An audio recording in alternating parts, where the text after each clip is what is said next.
सर्वेषां शांतिर्भवतु, सर्वेषां पूर्णं भवतु, सर्वेषां मंगलम भवतु, लोका समस्ता सुखिनो भवन्तु।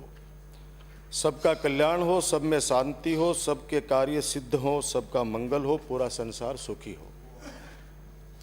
और ये श्लोक मैंने इसलिए बोला है क्योंकि आज माघ संख्या 26 और राजस्थान की 7 करोड़ की जो जनसंख्या है उनके स्वास्थ्य से जुड़ी हुई है और बहुत महत्वपूर्ण मांग है।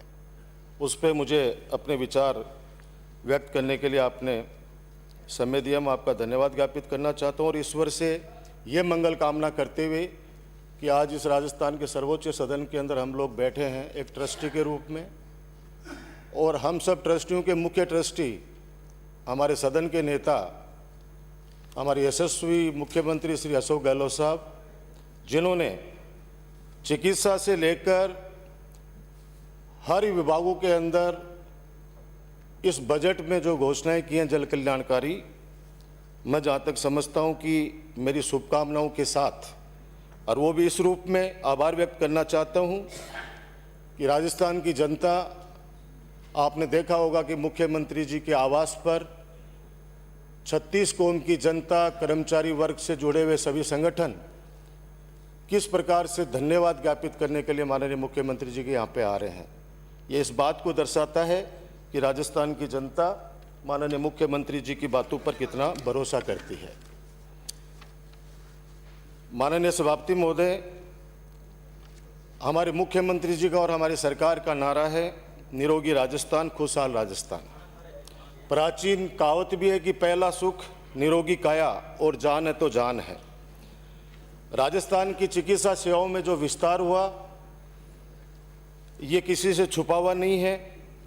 राजस्थान की जनता भूल नहीं सकती इस बात को, चाहे हमने जितने अस्पताल खोले हों, सीएससी खोली हो, पीएससी खोली हो, उपस्वास्थ्य रिकॉर्ड उपस्वास्थ्य केंद्र, निःशुल्क दवा योजना हो, निःशुल्क जांच योजना हो, घातक बीमारियों के बचाव के लिए योजनाओं का विस्तार हो, medical college, nursing college, Ayurveda एवं योग कॉलेज खोलने से संबंधित सभी चिकित्सा क्षेत्र में जनोपयोगी कार्यक्रम प्रारंभ किए और लगातार उन्हें बढ़ाने का कार्य किया।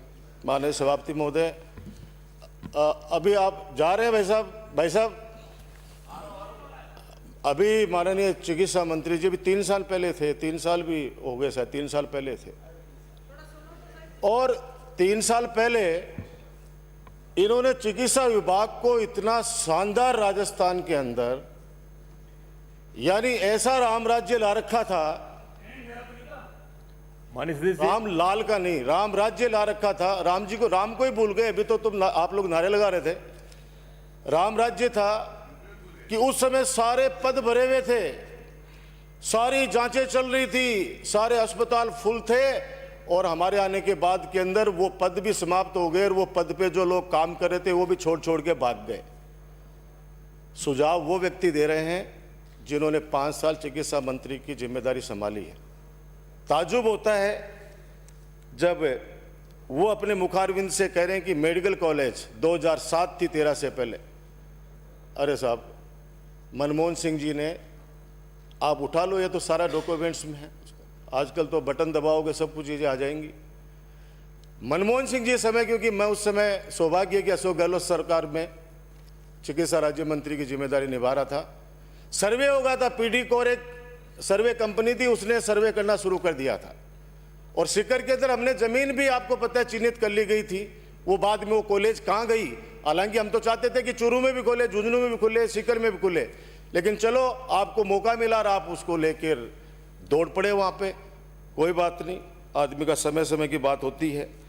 रख रखाव की बात करें, 2 करोड़ रुपए एसएमएस के अंदर बढ़ा दो, किसने बढ़ाए?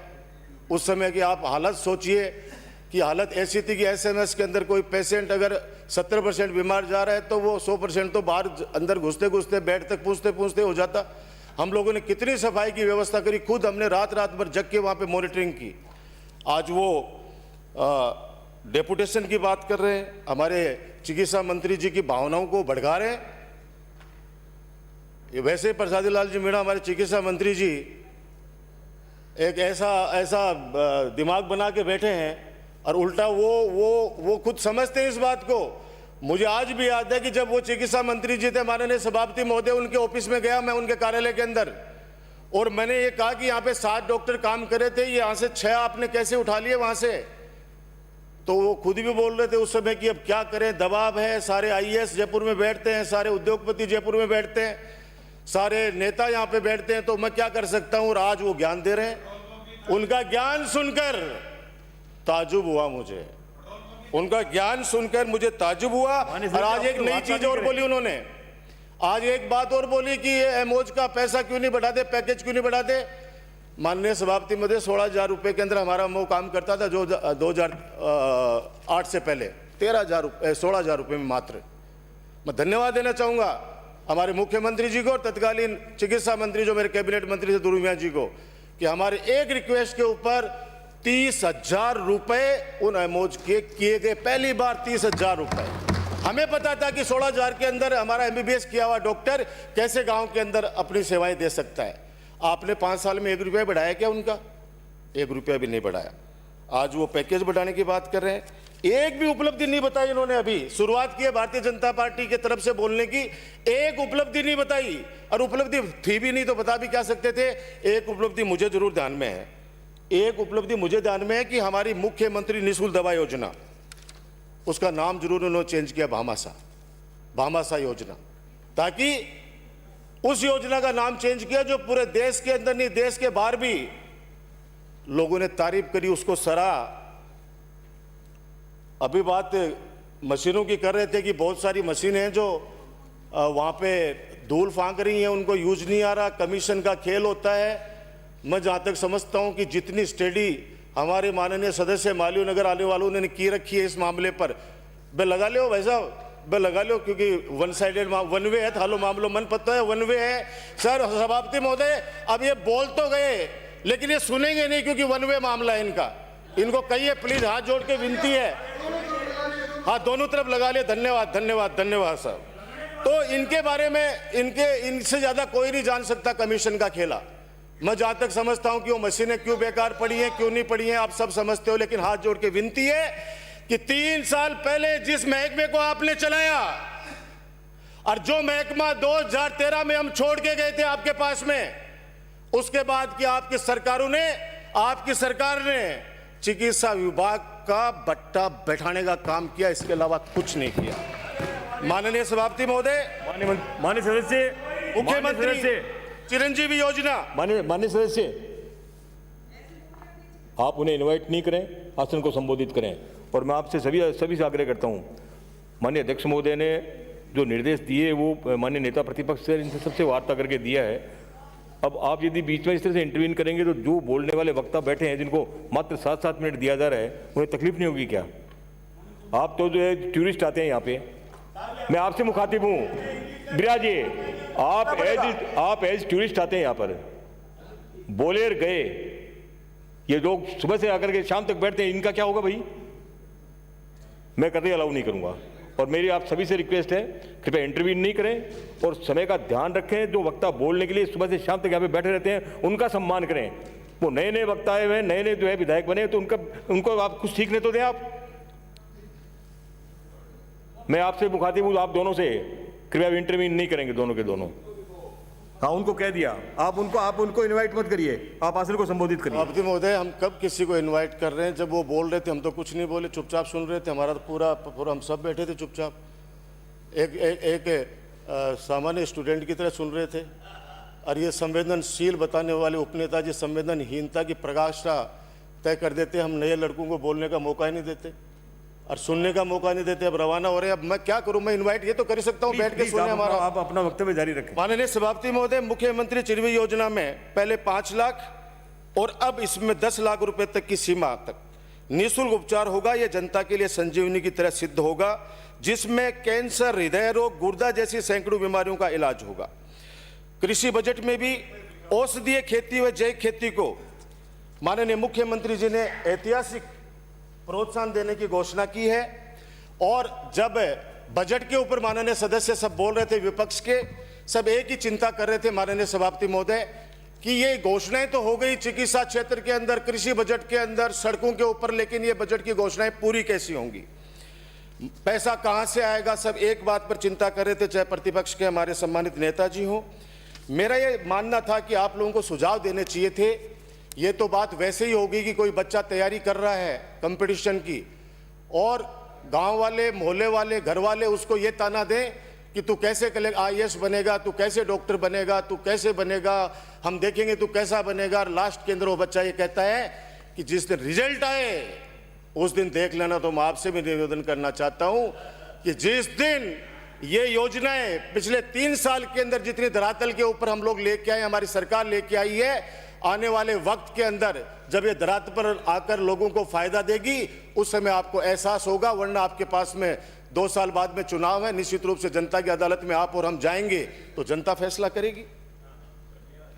अरे भाई बधाई हो, उसके लिए बधाई हो, आपको बधाई हो, बहुत बहुत बधाई कि आपको जीत की बधाई। लोकतंत्र के अंदर ये सब चीज़ें चलती है। पंजाब के लिए भी आपको विशेष बधाई 5-4 सीटों के लिए। वहाँ भी आपके लोग थे, पंजाब के अंदर भी तो 5-4 सीटें गिनती की आई हैं, वो भी कैप्टन साहब थे मिलकर।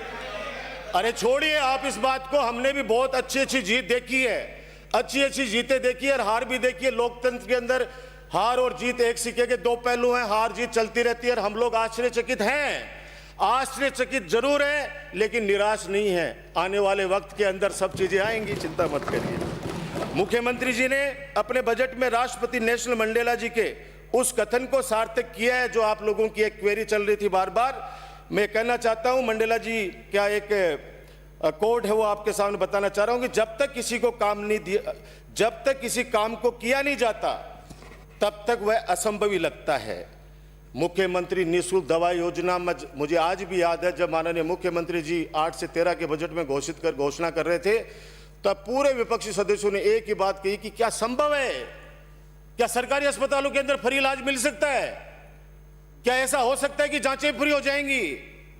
लेकिन मैं आपको बता दूं कि पूरे राजस्थान के अंदर वो व्यक्ति, वो परिवार जिनके घर में बेटा और बेटी दोनों बीमार हो जाते थे, ऐसे इलाके में नाम नहीं बताना चाहता, उन इलाकों के अंदर मैं प्रभारी मंत्री के रूप में मैंने काम किया है। वहां पे देखा कि बेटा बेटी बीमार है, बेटे का इलाज पहले माता पिता करा रहे हैं। मैंने पूछा ये क्या कर रहे हो, बोले नहीं पैसा हमारे पास इतना ही है कि बेटे का इलाज कर पाएंगे, बेटी तो अपने आप ठीक हो जाएगी। हमने मुख्यमंत्री जी से निवेदन किया, वो योजना चालू हुई और चालू होने के बाद में उसका रिजल्ट पूरा देश जानता है, पूरा प्रदेश जानता है। इस बजट में भी आपने, मैं समझता था कि माननीय हमारे प्रतिपक्ष के नेताजी बहुत अच्छे सुझाव देकर और ये बजट कैसे सफल हो, कैसे जनता का काम हो, ये बात जरूर बताएंगे। लेकिन सारे सदस्यों ने नकारात्मक बातें की, इसके अंदर ऐसी बातें की कि आदमी उत्साह के रूप में कोई काम करे तो वो वैसे ही सोचे कि अब कैसे हो पाएगा, इतने सारे एक साथ हम पर हमला कर रहे हैं। लेकिन आपने जितने भी हमले किए हमारे मुख्यमंत्री जी के ऊपर, उन्होंने आपको क्या जवाब दिया कि घोषणा मैंने सोच समझ के की है। मैं जितनी भी घोषणाएं करता हूं वो खुद उसको मॉनिटर करते हैं। आप पैसे की चिंता मत कीजिए, मैं हूं ना। ये बात किसने कही, ये हमारे सदन के नेता ने। और जैसे ही आपके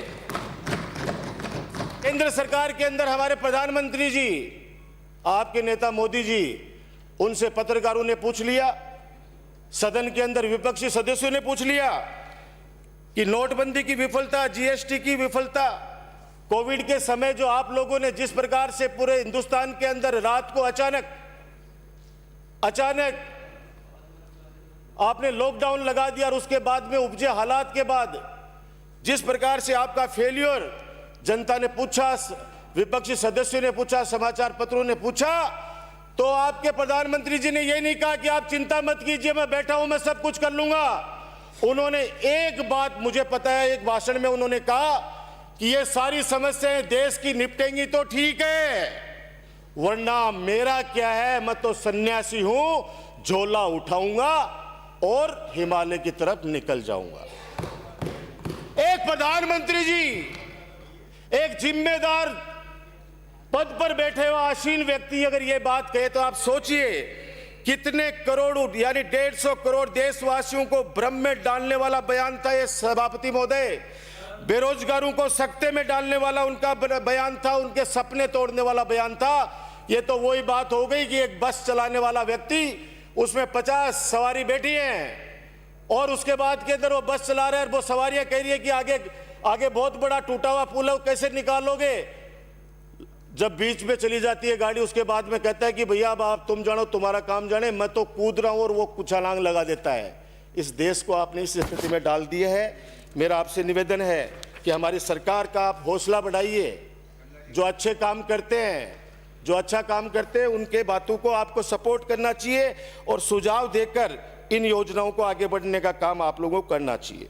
माननीय सभापति महोदय, मुझे आज भी याद है कि भारत के 16 राज्यों के प्रतिनिधि आए थे उस समय मुख्यमंत्री निःशुल्क दवा योजना का अध्ययन करने के लिए, 16 राज्यों के, जिसमें गुजरात भी इनका शामिल था। तब भी हमने ये बात कही थी इसी सदन के अंदर, इस पवित्र सदन के अंदर, कि गुजरात की एक टीम आई है और वो टीम, आप लोग तो विरोध कर रहे हो, लेकिन गुजरात की एक टीम आकर, जिसमें कई माननीय सदस्य थे विधानसभा के और आईएएस लोग थे, डायरेक्टर थे, उन्होंने आकर हमसे एक एक चीज पूछा कि आपने किस तरह से गांव लेवल पे ग्राउंड जीरो तक आप ले जाकर इस योजना को सफल बना रहे हैं। और ये लोग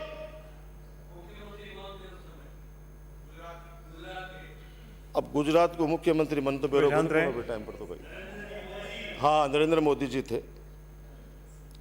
मैं अब क्या है कि अब वो बातें बहुत टाइम की हो गई अब।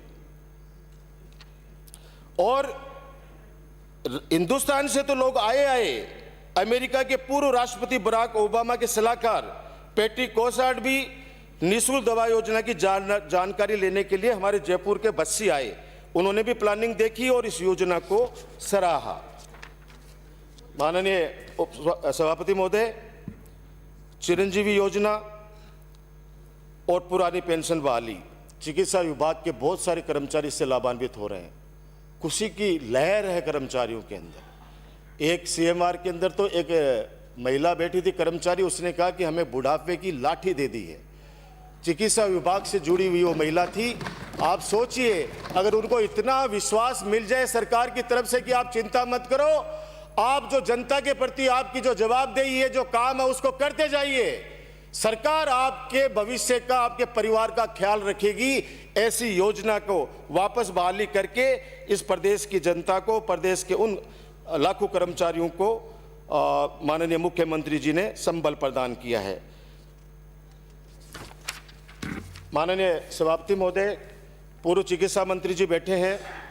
चिकित्सा के क्षेत्र में हमने जो सुधार किए थे 8 से 13 में और 13 से 18 के अंदर आपने किस कदर उन सुधारों को खराब किया, वो आपके सामने बताना चाहता हूं। सिर्फ तीन चीजें बताना चाह रहा हूं। सीएससी, पीएससी और उप स्वास्थ्य केंद्र, हमने कितना बड़ा गांव-गांव तक हॉस्पिटल खोले, उन अस्पतालों का एक भवन भी नहीं बना पाए। हमने भर्तियां निकाली थी उसमें 45,000 की, वो भर्तियां भी आप लोग कटौती कर करके उनको खत्म कर दिया। और उस समय आपके 2008-9 में जब आपका कार्यकाल था, उस समय सीएससी 367 थी माननीय सभापति महोदय पूरे राजस्थान में, और हमने उसको बढ़ाकर 563 किया, 563। और इन्होंने पूरे 5 साल में 563 को बढ़ाकर 606 किया, यानी मात्र 43 आप लोग सीएससी खोल पाए पूरे राजस्थान में। और ऐसे पीएससी 1503 थी 2008 में, हमने उसको बढ़ाकर किया 2081, यानी 578 खोली 5 साल के अंदर। और इन्होंने 13 से 18 में मात्र 9 पीएससी खोली है। माननीय मालवीय नगर के आने वाले सदस्य साहब, मात्र 9 आंकड़े आपके, आप स्वास्थ्य विभाग से लाऊंगा और कैसे लाऊंगा? अरे भाई, ये तो आप लोग बोलोगे उस समय सही रख देना, हम अगर मिथ्या बोल रहे हैं तो हम माफी मांग लेंगे। हम तो लाए तो उसी वेबसाइट से हैं, कहीं अलग से तो लाए नहीं है।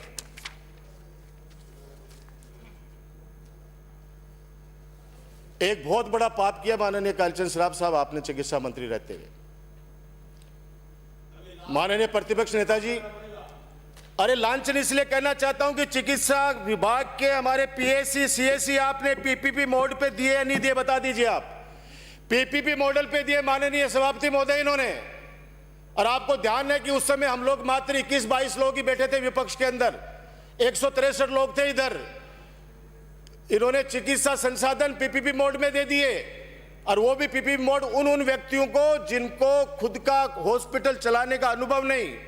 और हमारे सरकारी हॉस्पिटल जो जनता का विश्वास का प्रतीक होता है वो अस्पताल, उस अस्पताल को इन्होंने प्राइवेट लोगों के हाथ में दे दिया। मुझे तो ताज्जुब हुआ जब ये उपनेता जी कल परसों एक प्राइवेट यूनिवर्सिटी का एक बिल आ रहा था, उस पर उन्होंने कहा कि निजीकरण कर रहे हो, निजीकरण कर रहे हो। आपने स्कूलों का भी निजीकरण करने का सफल प्रयास किया उस समय आपने हॉस्पिटलों को भी आपने पीपीपी मोड पे दे दिया। अब धीरे धीरे जैसे जैसे उनके कॉन्ट्रैक्ट जो आपके द्वारा किए गए वो खत्म हो रहे हैं, हम वापस लेके आ रहे हैं, वापस सरकार के अंदर उन अस्पतालों को ले रहे हैं। लोगों के अंदर खुशी की लहर है इस बात की। माननीय सभापति महोदय, 108 एम्बुलेंस संजीवनी बनकर उभरी है पूरे राजस्थान के अंदर, नहीं पूरे देश के अंदर। राजस्थान सरकार और केंद्र सरकार का जॉइंट वेंचर है, दोनों मिलकर चलाते हैं इसको।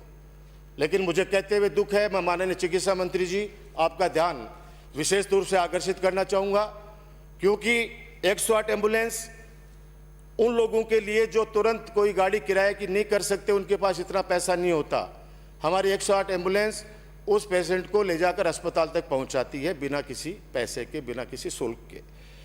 आज निजी कंपनियां 2008 से लेके तब से लेके जब से ये योजना चालू हुई है, हम निजी कंपनियों को ठेका दे रहे हैं।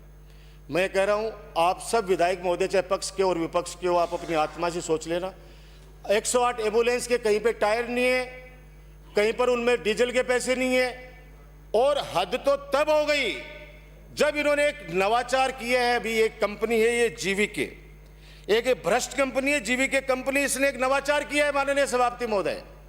इन्होंने कहा कि हमें कंपाउंडर वो चाहिए जिसके पास में ड्राइविंग लाइसेंस होना चाहिए। क्यों भाई?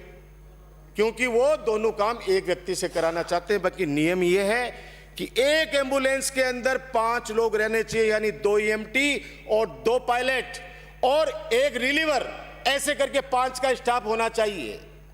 लेकिन ये कहीं पे एक व्यक्ति से, कहीं पे 2 व्यक्ति से।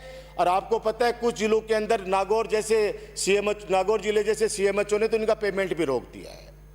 अपना पैसा पूरा ये उठाते हैं अपने से, और पैसा भी कितना उठाते हैं कि 2021-22 में इन एम्बुलेंस के संचालन में करीब 199.68 करोड़ का खर्च हुआ है, जिसमें NHM से 88 करोड़ और राज्य सरकार से करीब 111 करोड़ रुपए का भुगतान किया गया है।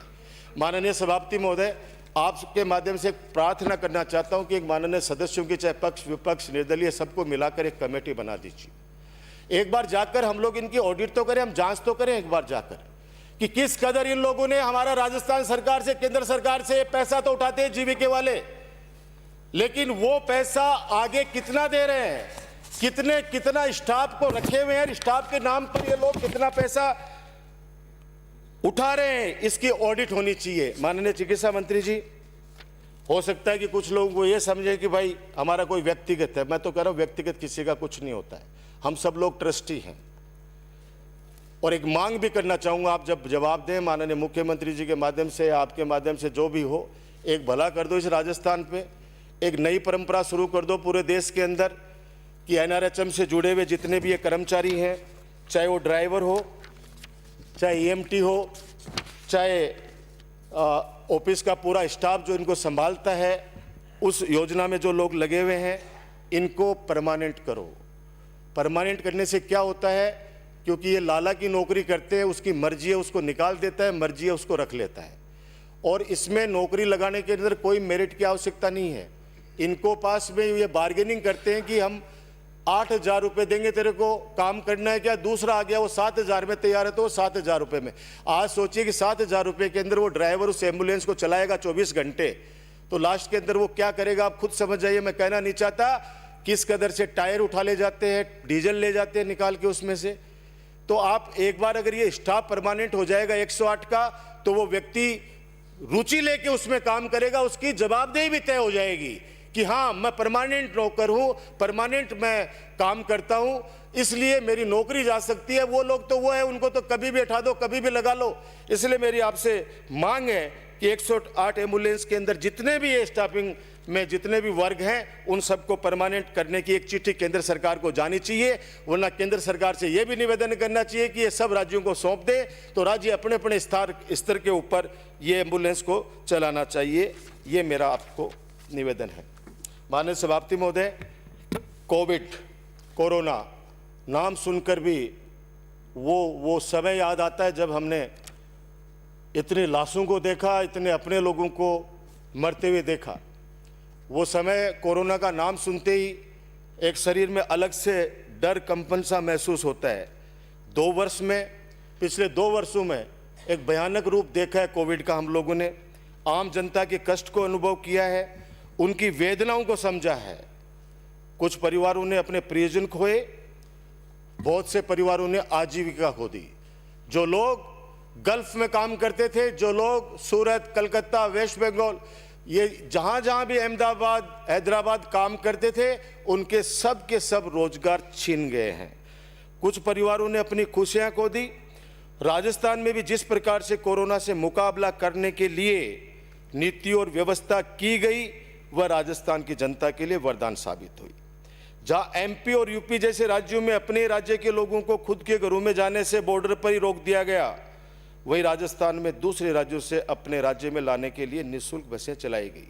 आप सब लोग भी उस समय माननीय मुख्यमंत्री जी की वीडियो कॉन्फ्रेंसिंग में जुड़े हुए थे, सभी लोग, आप लोग विपक्ष के लोग भी। आप सबको पता है, खूब लंबी चर्चा चली पूरे हिंदुस्तान के अंदर। वो मंजर याद करते हुए बता रहा हूँ, इतनी तकलीफ होती है। लाखों लोग सड़कों के ऊपर, माता बहनें अपने बच्चों को सर पर लेकर, हाथ के अंदर सामान, किस कदर देश की सड़कों के ऊपर लोग चल चल कर भूखे प्यासे दम तोड़ रहे थे।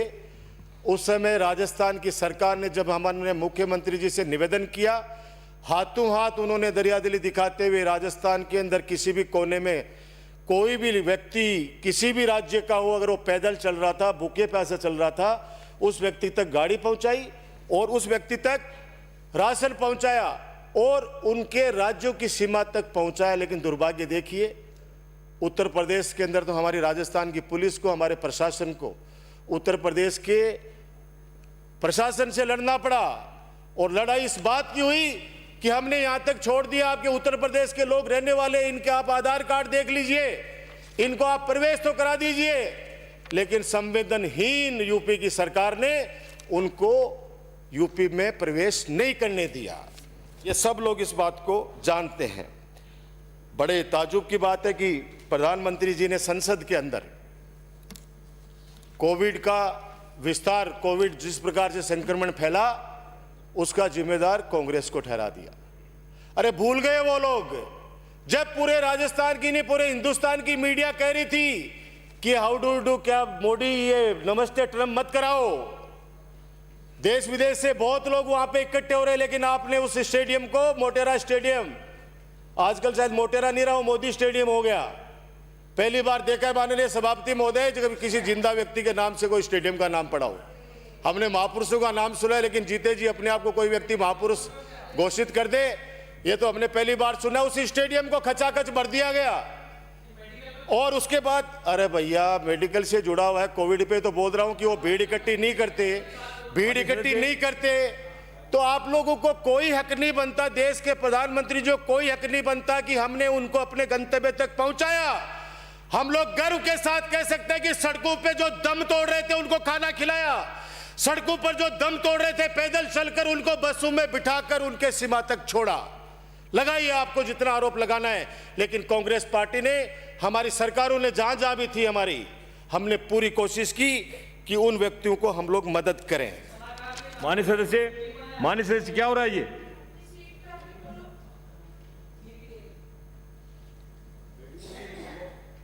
कृपया शांत रहे। माननीय चिकित्सा मंत्री जी, आपसे 2-3 मांग करना चाहूंगा। एक तो नवनियुक्त जो आयुर्वेद चिकित्सा अधिकारी हैं, उनके परिवीक्षा काल की असमानता को दूर करें, क्योंकि मेरे को याद है डोज 8 से 13 में हम लोगों ने 1 साल MBBS के बराबर, क्योंकि BM कोर्स भी को लगते हैं, तो जब MBBS में 1 वर्ष का है इनका परिवीक्षा काल तो इनका 2 वर्ष कर दिया गया है। तो मेरा निवेदन है कि ये 1 वर्ष ही वापस किया जाए ताकि उनको फ़ायदा मिले, क्योंकि आयुर्वेद को बढ़ावा देने के लिए हमारी सरकार खूब काम करती है।